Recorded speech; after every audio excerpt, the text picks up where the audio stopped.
Bonjour, j'aimerais partager avec vous un texte qui m'a profondément touché en rapport avec notre guidance intérieure, notre leadership, notre façon très personnelle de finalement représenter l'amour sur Terre. C'est une merveilleuse guidance et j'espère que vous allez apprécier. Salutations, je suis Mira du Haut Conseil Pléiadien. Je vous salue aujourd'hui avec tout l'amour de mon cœur. Bien-aimés, chers êtres, notre précieuse équipe au sol. Je m'approche de vous maintenant comme un courant vivant d'amour et de clarté, qui souhaite se mouvoir à travers vous et devenir votre propre expérience vécue. Car vous n'avez jamais été destiné à collectionner la vérité comme des livres sur une étagère. Vous avez été destiné à devenir cette vérité, à marcher comme elle, à respirer comme elle, à regarder à travers vos propres yeux et à vous reconnaître comme le pont vivant entre les mondes. Aujourd'hui, nous parlons de leadership. Et je ne fais pas référence au leadership tel que l'ancienne Terre l'a défini, où le pouvoir était accordé à ceux qui l'exigeaient, où l'influence se construisait sur la peur, où l'autorité se mesurait par les chiffres, le contrôle et les résultats. Je parle du leadership tel que la réalité de la 5e dimension le définit. Le leadership comme une fréquence intérieure. Le leadership comme cohérence.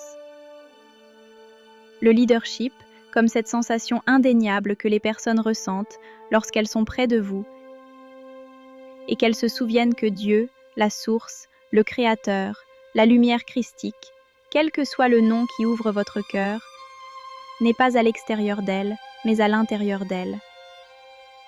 Comme elle, se mouvant à travers elle, attendant patiemment leur permission pour prendre la direction. Voici votre prochaine phase, bien-aimés. Il ne s'agit pas d'essayer davantage. Il s'agit de devenir plus vrai. Il s'agit d'un pouvoir sans contrôle. Il y a quelque chose que nous devons aborder maintenant avec clarté et sincérité, car cela concerne le choix. Non pas le choix occasionnel fait une fois puis oublié, mais le choix vivant fait chaque jour, d'heure en heure, et parfois d'instant en instant. Le chemin de la nouvelle terre n'est pas accessible par une simple déclaration. Il est choisi par l'alignement dans la pensée, l'intégrité dans la parole et la dévotion dans l'action. C'est ainsi que le chemin devient réel. Beaucoup d'entre vous sentent qu'ils se tiennent dans une fenêtre, une ouverture dans le temps qui semble accélérée, intense et inhabituellement décisive. Vous avez raison. Cela n'a pas été créé pour générer de la peur, mais pour éveiller le sérieux. La fenêtre d'ascension dans laquelle vous vous trouvez est généreuse, mais elle n'est pas indéfinie. Elle a été conçue comme un corridor, non comme un lieu de repos.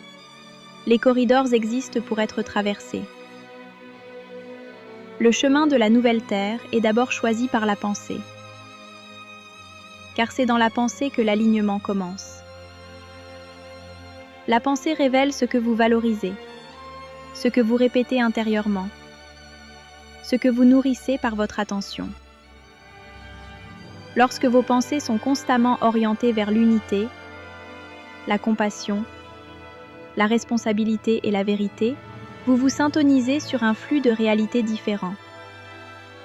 Lorsque vos pensées reviennent de manière répétée à la plainte, à la supériorité, au désespoir ou à l'attente passive, vous vous ancrez ailleurs. Ce n'est pas une punition. C'est une résonance.